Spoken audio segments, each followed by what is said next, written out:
This is the Horse Radio Network. This is episode 58 of Retired Racehorse Radio on the Horse Radio Network, brought to you by Kentucky Performance Products and Cashel Company. Retired Racehorse Radio is your guide to the adoption, care, and training of the retired racehorse, and it's brought to you in cooperation with the Retired Racehorse Project and New Vocations Racehorse Adoption Program. Today, we are honored to talk to Jan Vokes, yes, the Jan Vokes, the breeder and part owner of the famous racehorse Dream Alliance, on how her dream of breeding a racehorse became more than she could ever imagine it would be. We chat with April Keedian about how she and her friend founded Final Furlong to help Canadian racehorses find forever homes, and Leandra Cooper from New Vocations brings us another training tip in our Adoptable Horse of the Week. This week's listener shout-out goes to Lisa Barker at Restoring Shanty. If you'd like to be our Listener of the Week, make sure to follow us on Facebook and Instagram. Now back to the show.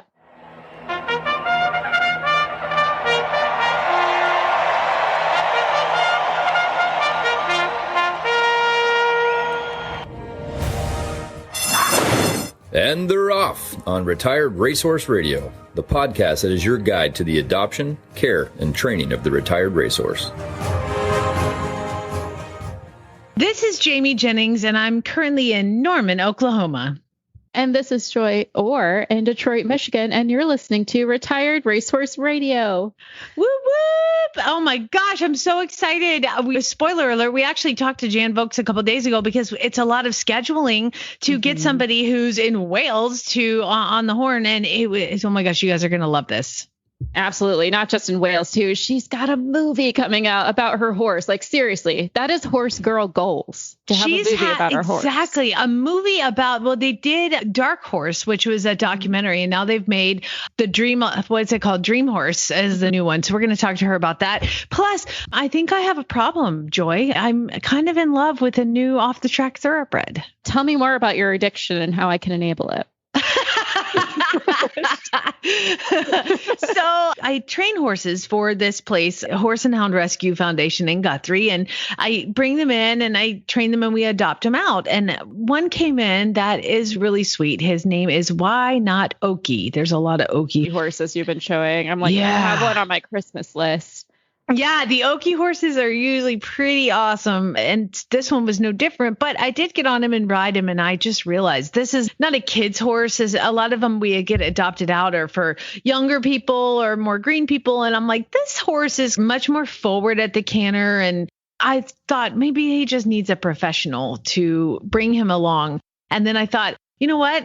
I could be that professional to bring along. So currently I am fostering him and spending time with him. And there is a spot in my barn, but the last one where I had the horse come up with massive kissing spine, I'm a little gun shy. You can x-ray everything in the world, but you won't get a good picture unless you're sitting on him and feeling what you're feeling on him. So far, I really like him. I call him Peter. I call him either Peter Parker or Peter Pan. I don't know. He's just Peter. He's a big red horse with just as plain red as you could be with just a tiny little star. I love a chestnut, so. I know you Full do. Support of it. Full support of it. So your mare has I think a stripe or a blaze or something. She's got the tiniest little snip on her nose, just real tiny, and two little barely socks. Like it's just in that borderline between being a slipper and a sock on the back. Yeah, so she's almost plain, but you know what? I love it at the end of the day. They're super fun horses and they have a lot of spunk. I just don't think that I just love sitting on a horse and looking down at a red neck. I don't know why.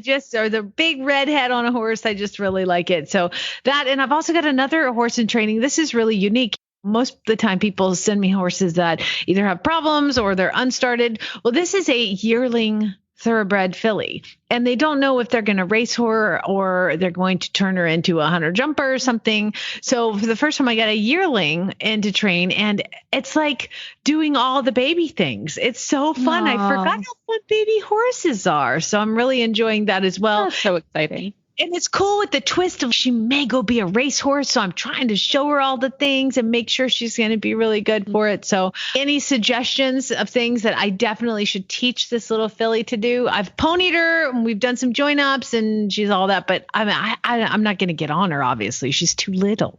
Well, I feel like you're going to give her a great foundation, and Actually, a great segue into that too. Speaking of potential racehorses, if you guys don't remember Kyle Rolfus, my friend, and he's been on our show a couple times, his filly just won the maiden race. So kind of perfect with talking to Jan as well about her dream horse. Kyle's dream horse won her very first race on Tuesday. And we're just so excited. He's put a lot of time and effort. He's been dreaming of this horse for many years. I believe Kyle is somebody who's been on our show a lot, and he was in the makeover, and then he bred his makeover mare, right? Yes, bred his makeover horse. And then the baby came, and Lady Diana Former is her name, right? And so what happened? What was the race? Give me the deets. So she ran a 3/4 race, and it was one in Ohio, Belterra track, and no one really had like high hopes. She's a pretty big mare, and she's kind of built for longer distance. So it was kind of just to give her exposure, let her see it. They weren't going to push her too hard. So she just went out and took everything in stride. She had compliments for being a really lovely lady. She's a little bit nervous in the starting gate. She didn't want to go in at first, but overcame it and just ran a really lovely race and won by a couple horse lengths. She really left her competitors. You want to see me take it easy? Boom, mic drop. I know. I'm gonna make it happen. That's so she's got a bigger race in July. So we're wishing Kyle and Lady Diana Former the best of luck. I love that name, Lady Diana Former. Is obviously Dinah Former in the bloodline there somewhere. And then I love the connection to the royals. Yeah. Very cool. I'm super excited to follow them in the future as well. And this same story with this little yearling filly. If she goes to race, I'll keep you guys all posted. I don't even think she's registered yet for her race name. Maybe we should do a contest for that. That'd be fun. It's not my horse, but we could. Well, hey, before we get to our first guest, Jan Vokes, that's right. We're not going to make you guys wait. We're going to drop it in a second. But first, let's take a listen to Kentucky Performance Products. This Nutrition Minute is brought to you by Kentucky Performance Products, the company that simplifies your search for research-proven nutritional supplements at kppusa.com. The horse that matters to you matters to Kentucky Performance Products. Managing horses can be challenging. Each horse's personality affects the way he behaves and reacts to the world around him. Horses with certain dispositions can be at higher risk for developing health problems than others. High-strung or excitable horses are easily stressed, but so is the timid, quiet warrior. Stressed horses are more likely to develop digestive upsets that lead to colic, diarrhea, and ulcers. Nalox Advanced was specifically developed to support a digestive tract that is under stress. It sustains proper pH levels, reducing the incidence of ulcers and hindgut imbalances, while simultaneously supporting the healing of damaged tissues. Nalox Advanced supports the complete digestion of starches and sugars and sustains populations of beneficial bacteria. Make life a little easier on your sensitive horse and start him on Nalox Advanced today. To learn more about the ingredients in Nalox Advanced, visit Kentucky Performance Products at kppusa.com.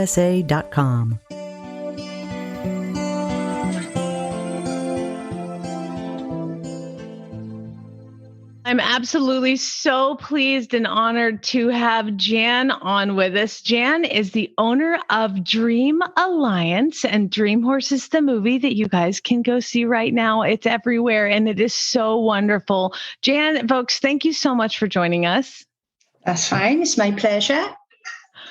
I mean, where do we begin? What a lifetime you've led in just a few short years, going from where you started to where you ended up. So much of the movie affected me. And I also got to see Dark Horse, which was the documentary that was done about you. And so much of what you said in that movie really affected me, but not just for horses. I think my quote, the favorite quote I had from you was when you said, "Yeah, hard work. When I look back, I don't know how I did it, but what you do when you want something bad enough, and you will." Tell us a little bit about how you kind of approached the whole idea of breeding a racehorse. Well, I'd bred and shown dogs and done really well. I won a national with racing pigeons, so I couldn't see any different in breeding a horse than breeding a racing pigeon. I did it exactly the same way. So tell everybody a little bit about yourself as far as where you are, where you live, and your background. My father was a coal miner. I live in the Welsh Valleys. I met my husband, Brian, 53 years ago, and we've been married 50 years this year. happy I've anniversary. got 2 children, 1 grandchild, and I still work 7 days a week between 2 jobs to be able to keep the horses. And we just live ordinary lives. We just love the horses. It's our hobby. It's what we do, and we enjoy it. So you say that first of all, happy anniversary, 50 years, quite the milestone. Thank you. You said this is not much different than breeding pigeons, but I feel like it's a little bit different, a little bigger, a little more expensive, a little more stressful. But you decided I'm not going to do this on my own. I'm going to get the whole town involved. How did you get everybody to jump on board with this? Well, it's a very expensive sport. We could breed the horse because we've always had horses. My husband had his first horse when he was 15, so we've had horses close to 60 years. We could breed the foal. That wasn't a problem. The problem was the expense of being able to race it. So we needed a syndicate. So when I was working in a local working men's club, Howard was a customer there, and I heard him talking, and he had apparently had a syndicate before. So I roped Howard in to run a syndicate for £10 a week. I mean, that's nothing, is it? It's just a few pints a week. So a lot of them joined, I think, just for the fun. They thought they were going to have a horse where they could, the boys together out at a local track on a weekend, having a few bevies. But the horse turned out to be something a little bit better than that. One of them told me that I'd ruined it for him because I bred a horse that was too good.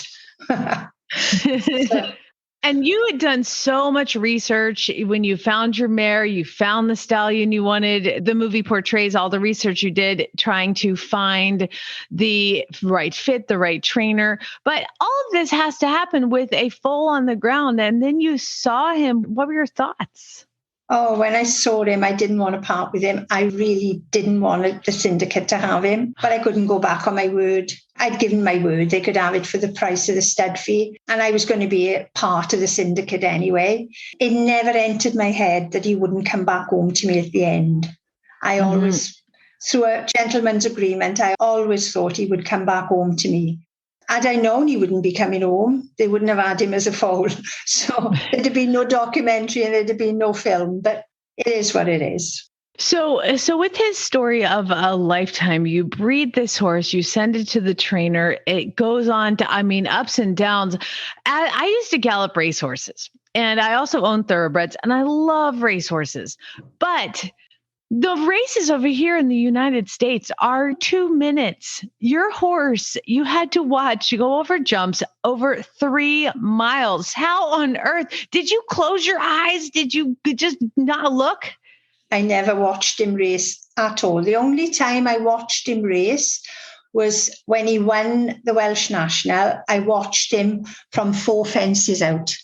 I couldn't watch. I used to put my head down and just walk back and forth and keep asking Brian, where is he? Where is he? Because I was always afraid that he would fall.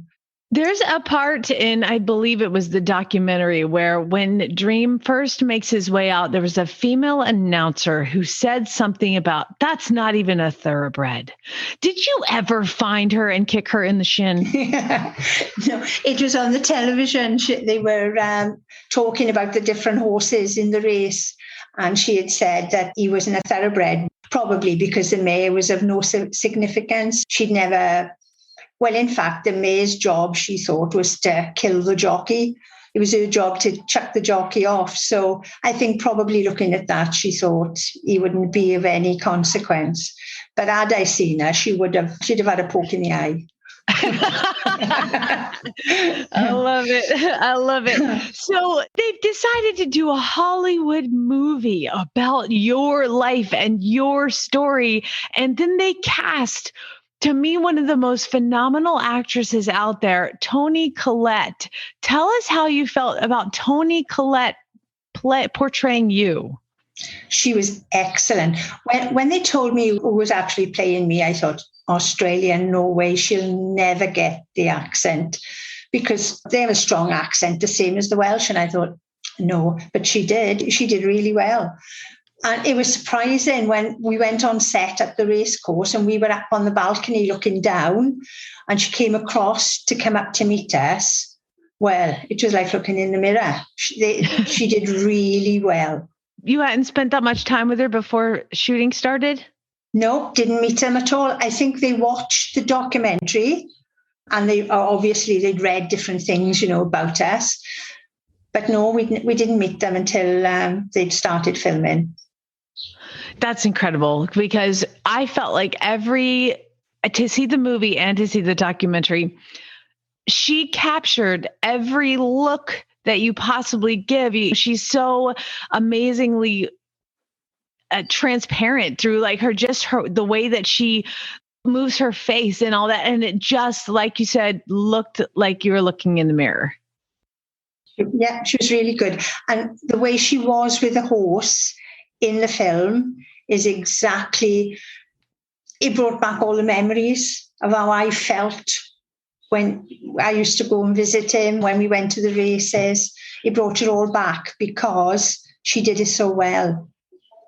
Really amazing. How did your husband feel about all of this? So is he just along for the ride, or did he think you were a star, or did he think you were crazy?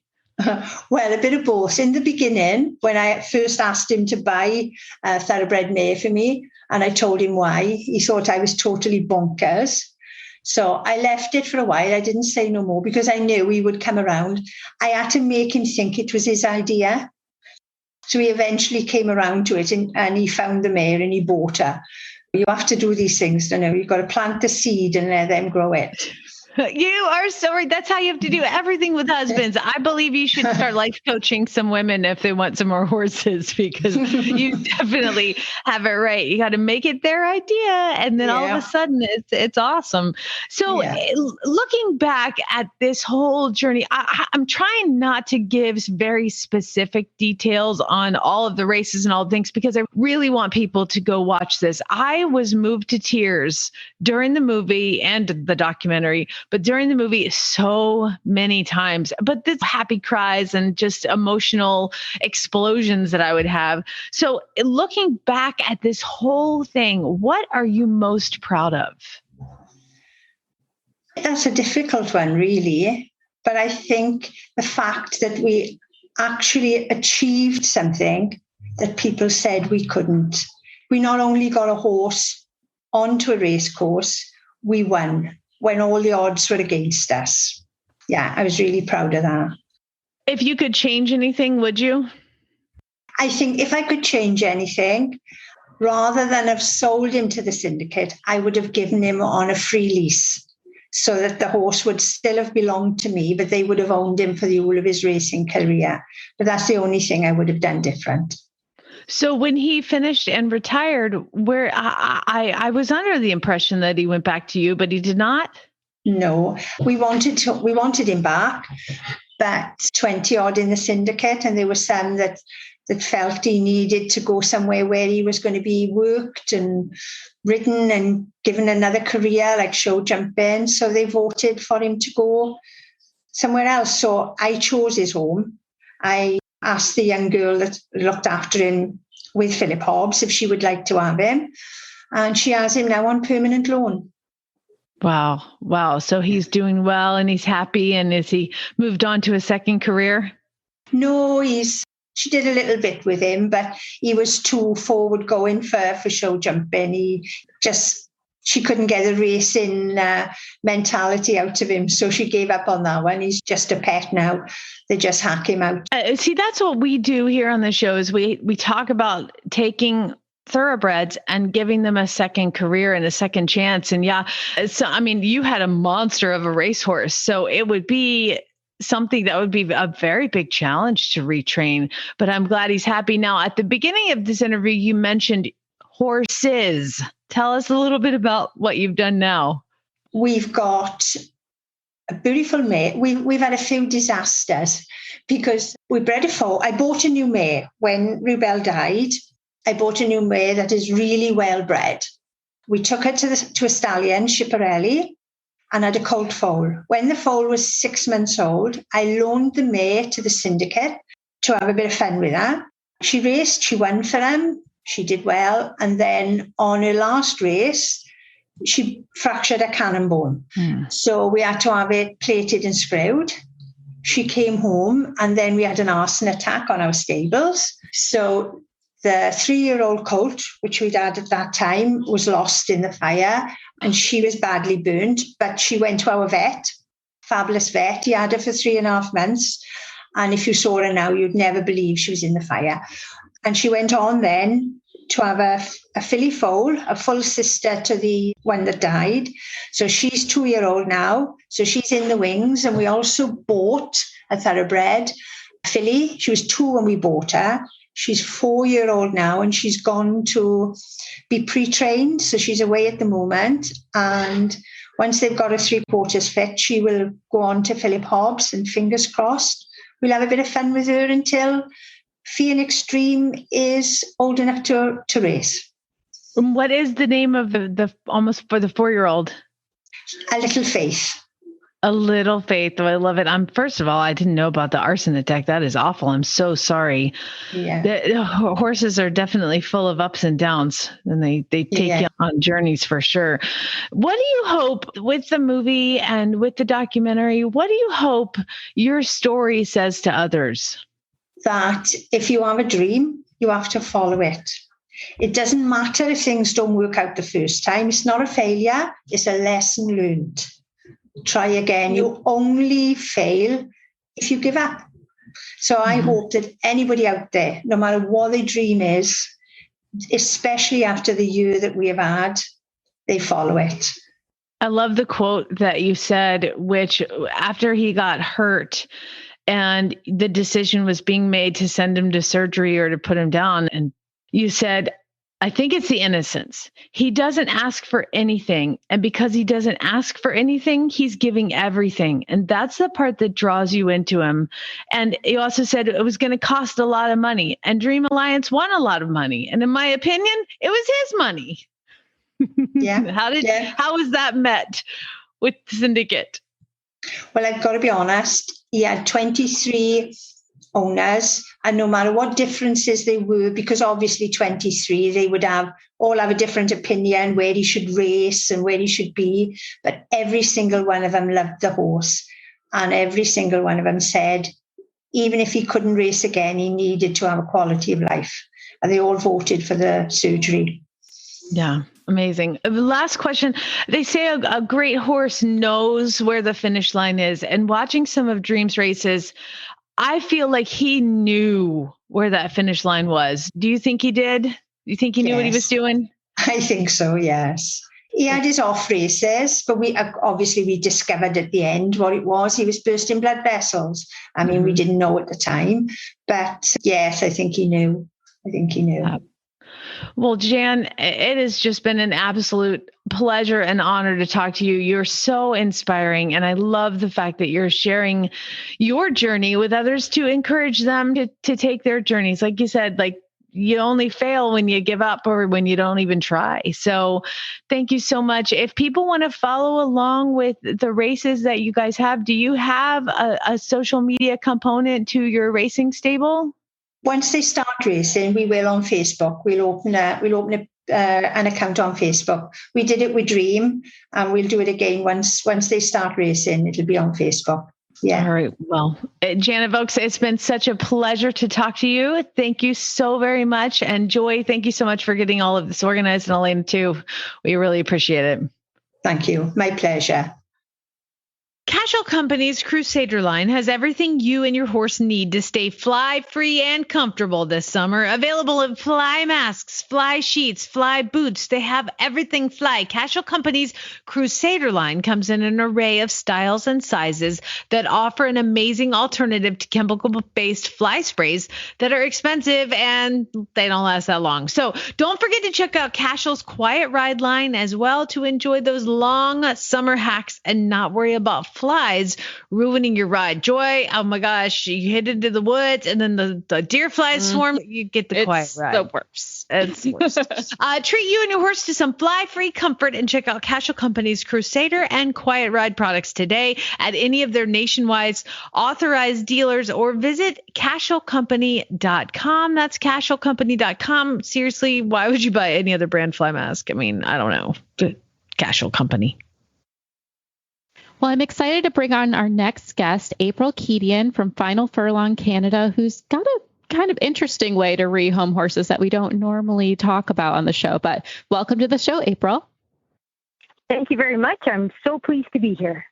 We're excited to have you. So before we kind of talk about Final Furlong, let's talk a little bit about you. Where are you located? How'd you find your love of racing? I feel like there's so much we can talk about in the horse world. I think there is. I think we could talk for a long time about horses with any other horse people. So I just seem to be one of those people that was born liking horses. I don't come from a particularly horsey family, animal friendly, but not particularly horsey. So I got to the barn as soon as I could and always loved watching the horse racing. I mean, wanted to be a jockey, never made it, unfortunately, but, gave up that dream fairly older in life. And then when I did start riding, a lot of the horses we were riding were thoroughbreds. My coaches were very good about sourcing thoroughbreds off the track and finding a lot of appropriate horses. Of course, the cost is so low for these great horses. And I was able to benefit from some really nice thoroughbreds. I evented, I've more recently done hunter jumper, and most of my horses were thoroughbreds. So it just was always there. And I've just always admired the thoroughbred horse, both as a racehorse and then as a leisure and sport horse as well. I love it. You fit right into the club here at Retired Racehorse Radio. That's exactly what we preach all the time. So tell us a little bit about Final Furlong. It's such a unique way to adopt horses that isn't the normal adoption aftercare. Yes, we don't seem to follow the mold of any other organization that I've heard of yet. We were inspired, of course, by the Canter listing. We're in our 11th year, so back then, Canter was, to me anyways, the most well-known organization doing anything with thoroughbreds off the track. So there was nothing happening at our local track. So my friend Emily Johnson and we just thought, well, no one's doing anything. We can see what we can do, and we can just see how much we could help. Back then, there were times when the horses weren't ending up in great. They didn't get homes, all of them, back then. Mm-hmm. And the problem wasn't that there wasn't people wanting the horses. There just wasn't a conduit for these people to look at the horses and find the horses. There was no way to get on the track unless you knew somebody. So utilizing the power of the internet and building off learning from Canter and their great success, we just started something similar. And I think because we're small, we've been able to morph into the organization we are today. When we first started, we were just two people, didn't know what we were doing, liked horses, thought we could maybe help a bit. And all we did was list horses. That was it. We didn't get involved with and we still don't get involved with the buying process. We don't have our own farm. If anyone wants to will us one, that would be greatly appreciated. But so all we did was the listings. And then we got a little more popular. We got a lot of support from people, and there was a horse in a bad spot, and we ended up purchasing our very first horse. That's not something we ever thought we would be able to do, get into the rescue work. But the horse needed a home, and we didn't have any kind of a budget at that time. It was pretty much a leap of faith. We purchased this horse. She was quite emaciated. Her name was Bird Sound. And people just stepped forward with donations. It was amazing. Every time we've had any kind of an ask, the general public, the race community, people just step up and help. It's been so amazing. And this horse went on to be a children's jumper in Alberta. So It was such a really nice story. And so the only time Final Furlong Canada actually owns a horse, we only purchase them when they're in need of purchasing. We don't want to be buying horses if someone else is interested. We prefer they go to good homes, but we're there if we need to be. And because of our racetrack, our local racetrack is at Assiniboia Downs, and because the Downs and the Manitoba Jockey Club and the HVPA at our track, they have been so supportive. They support us in a big way financially now. Mm-hmm. So we just have this comfort level that we know if there's a horse in need, we can go and get into action. We don't have to worry anymore about funding that type of purchase. That's fantastic. Absolutely fantastic growth to have, and to, just start with something small. You saw a need in the area So you mostly list these horses, kind of like Canter USA does here. What's the process for someone if they have a horse on the track that's ready for its new home? How do they reach out to you and start that process?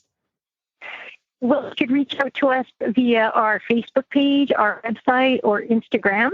But most of them just go to the HBPA office on the backstretch and let them know. So we try to make it as easy as possible for trainers, and the new trainers, we try to reach out to them right away as well, so they're aware of us. And we have such great support from the race community. These people care about their horses, and they help us out, and they're so thankful for the work we do. So just a really good feel-good way to do business. Absolutely. And so do they pay you any listing fees or anything like that? Is that how you keep the business going? Or is it all donation based? Yeah, we're purely donation based. We don't charge any fees. The bulk of our funding does come from the Assiniboia Downs and the Manitoba Jockey Club, which we are so grateful for. And we are a board of 4. So we're a registered nonprofit, not a charity, but a registered nonprofit. And our board of 4 is entirely volunteer driven. So, yeah, we don't ever charge a fee for our services. That makes it definitely easy for anyone to be involved and to help their horses find their next career. So, well, it's absolutely amazing that it's obvious that you guys put everything as the horse first. You've made the process easy for anyone who's ready to give their horses a second home. It's easy to list them. What are the end goals you're hoping for Final Furlong Canada? Are you hoping to someday have an aftercare farm? Is it just growing maybe the different racetracks you're working with? What's the plan? Yeah, our goalpost keeps moving here as we get, more and more successful and more well-known and supported. We're pretty small here in Winnipeg, Manitoba, but if anyone were to want to donate a farm, that would be great. We'd love to do a bit of retraining and rehab on our own, but we've been able to change our focus a little bit. We've gone from being focused merely on listing horses to being focused on being advocates for the thoroughbred breed. So what we started to do is, unfortunately, we were COVID canceled, but we did have our first thoroughbred show, and it sold out in record time. So we know that when we are able to schedule our next show, we know that there's the public will or the want for that. And so we just are able to look at ways of offering awards. We've done Final Furlong's Favorite Thoroughbred contest. We sell, as fundraisers, we sell masks with our logo. We're trying to get a few clinicians in that specialize in thoroughbreds. So it's opening up so much for us. COVID has really curtailed our activities this year, which is really unfortunate. But we're hosting a series of awards, not only with our Hunter Jumper group, which we've always done, but we're looking to go with every single horse discipline that has awards in Manitoba. We're looking towards next year for them to all host a thoroughbred award that we will sponsor. So we're just trying to make it always more attractive to have a thoroughbred. You can do this if you have a thoroughbred. You can take advantage of this if you have a thoroughbred. And we always have it a little more special if your horse has raced at Assiniboia Downs or if your horse was purchased through our listings. So we really want to keep people coming back to the page, the website, or the Facebook page all the time. Absolutely amazing, April. And we're partnered with the Retired Racehorse Project for this show, and we go for the thoroughbred makeover and we talk to different contestants. And what we heard a lot of when we started this podcast is people in Canada wanting their own thoroughbred show, their own makeover that was a little bit more accessible and closer. And it's there. So I think you're on the path to potentially making the Canadian thoroughbred makeover. That's really cool. Well, we're in talks right now with 2 other organizations to host a series of thoroughbred shows throughout Western Canada for next year. So hopefully we'll have that to offer. And actually, we did offer 2 stipends of $1,000. We're given out to horses that raced or actually were purchased through our listings to attend last year's makeover. So unfortunately, they didn't get to go last year. I'm not sure if they're going this year. But yeah, we offered $1,000 to any horse that we listed to go to the makeover. Amazing. April, you have a heart of gold. Thank you so much for coming on our show today. I'm going to ask you one last question that I think could be really great for some of our listeners. If you could offer one single piece of advice for anyone who's looking to start an adoption program, whether like Final Furlong or like more traditional, like new Vocations, what would you recommend to them? I would say make it as easy to access as possible for your trainers, for your client, for your trainers at the racetrack. We go to them to take pictures and video.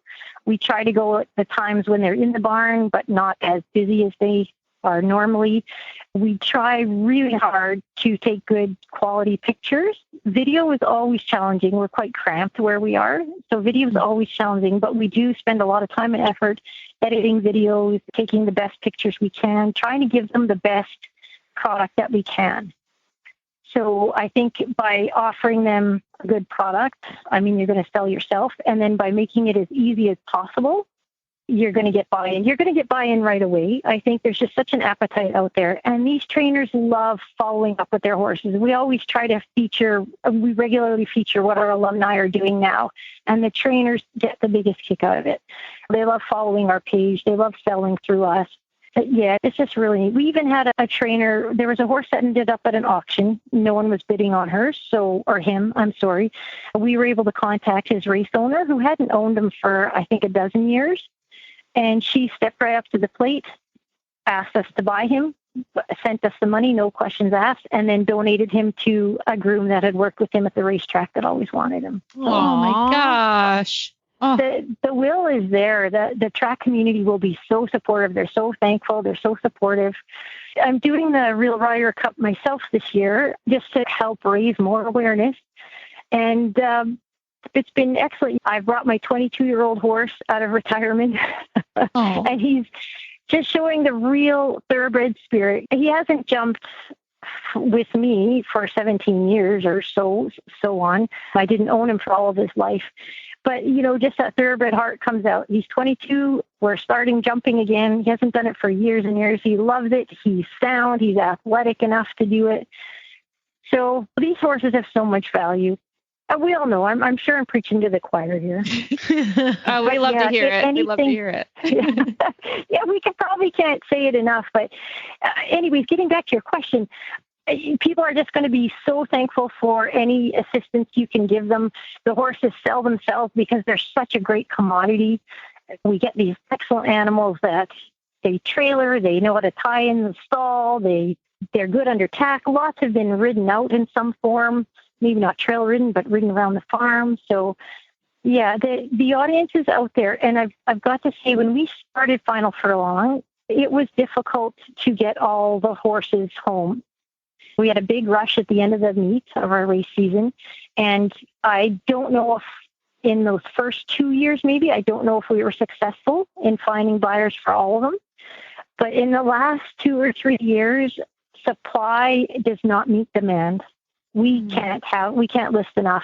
So it's done a complete 180. Amazing.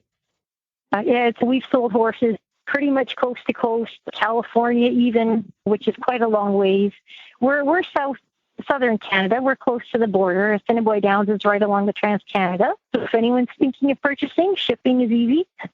There's lots of shippers that go by the Trans-Canada. We're only an hour and a half north of the American border.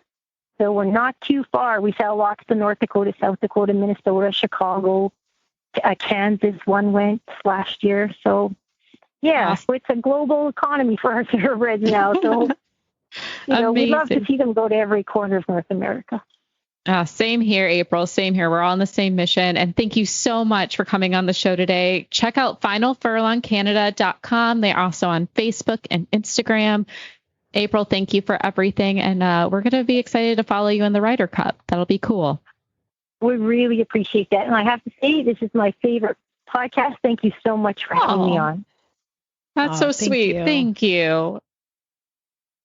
It's that time in the episode where we get to talk to Leandra Cooper from New Vocations Racehorse Adoption Program. And we are going to talk about a beautiful, lovely mare called All Come True. But before that, I like to surprise Leandra with a training question. And usually I just bring it to mirror something that I'm doing with one of my horses that I'm probably screwing up, and I want her opinion. So I decided to introduce one of the horses. I talked about him a little bit earlier, call him Peter, to to over fences.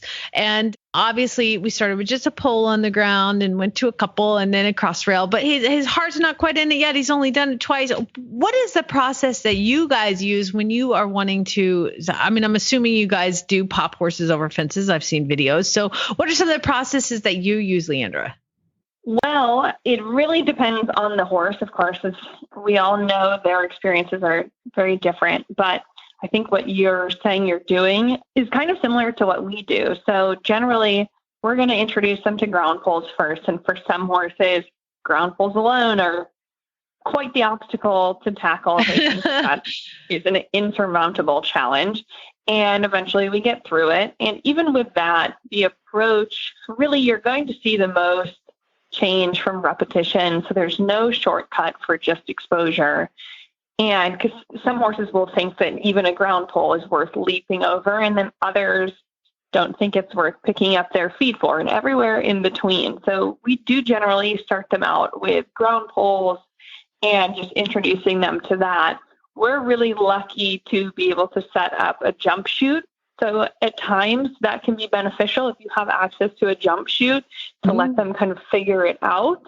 And in that way, you're not potentially sacrificing your own body over the jump as they figure it out. Because with young horses, a lot of it, so there is both the mental side of going over the jump, which sounds like maybe the guy that you're dealing with has already gotten over the sort of mental part of going over a jump.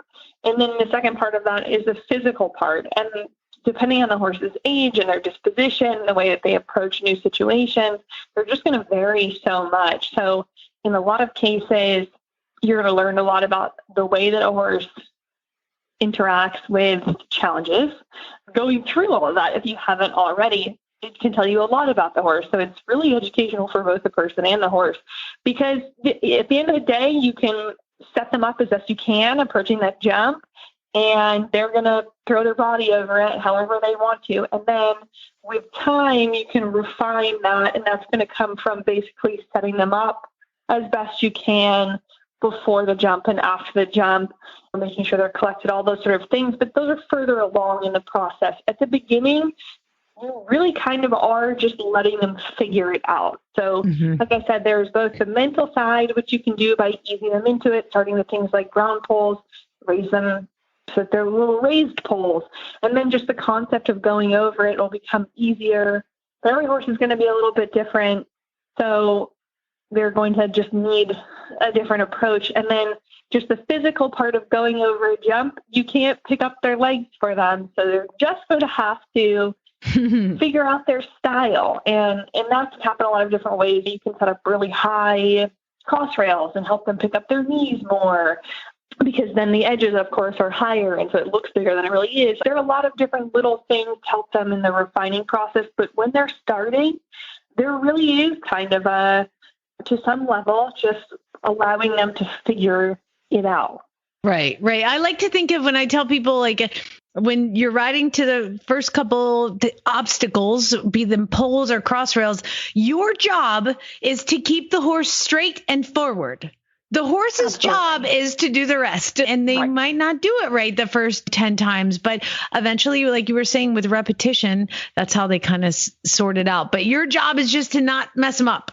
Exactly. And just trying to stay balanced. It's almost like you're trying to set them up as best you can and then stay out of their way and then kind of help them. It's like the before, the during, the after, because they're going to do what they do and you can't control every part of it. And so you're just going to try to stay with them and hold their hand when you can. But at the end of the day, they're going to have to just learn with time. And so you're just there to assist and to be a crash test dummy sometimes.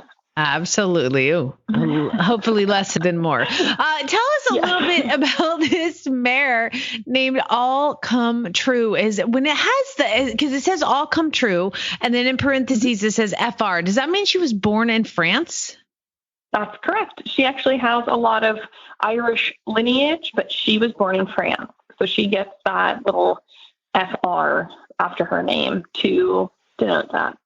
So she was born in France and then somehow made her way over to the United States and Kentucky. That's exactly it. She had her first race over across the pond, as they say, and then she came over. She only had 4 starts, and actually earned herself a decent amount of money, just under $16,000. Her last race was actually just in March. And her reason for retirement is that she wasn't competitive, which is our favorite reason. It means that there isn't any known limiting factor physically to stop her from having another potential higher level career. And so from a physical standpoint, she's a pretty clean slate. She had the exposure. Obviously, she's traveled. And so she has this really great mindset, very go with the flow. She acts like a horse who's older than she is. She's only 4, but she just is very agreeable. We know that she learns really quickly. So every time you get on her, it feels like she remembers that she learned before, which is really That's so such nice. an incredible. Yes, it's rare because sometimes you just feel like you're stuck in Groundhog Day in training. We all know that. This is a horse who just is very agreeable, and you feel like you can really build quickly because she remembers and she's willing. So I find really, that, and this may be my opinion only, but I find that horses that when they remember the next day, like you can get on oh yeah, I remember that from yesterday. What's next? I find that those, in my experience, are the healthiest of the horses.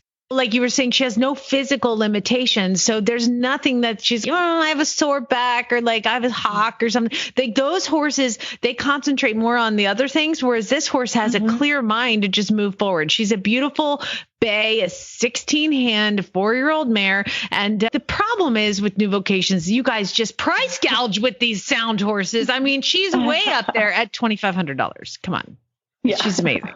That is an amazing price for such a beautiful, sound, healthy, conformationally fantastic looking mare. Yeah, my favorite part about this too is that the pictures, when we were doing her photo shoot for her profile, this is a horse who loves to take naps, and we caught her during her nap time, so she is basically asleep during all the photos. Not to be whatever, she kind of looks high. Well, she is really mellow, so just enjoying life, and she's there for it, but she's just kind of cruising.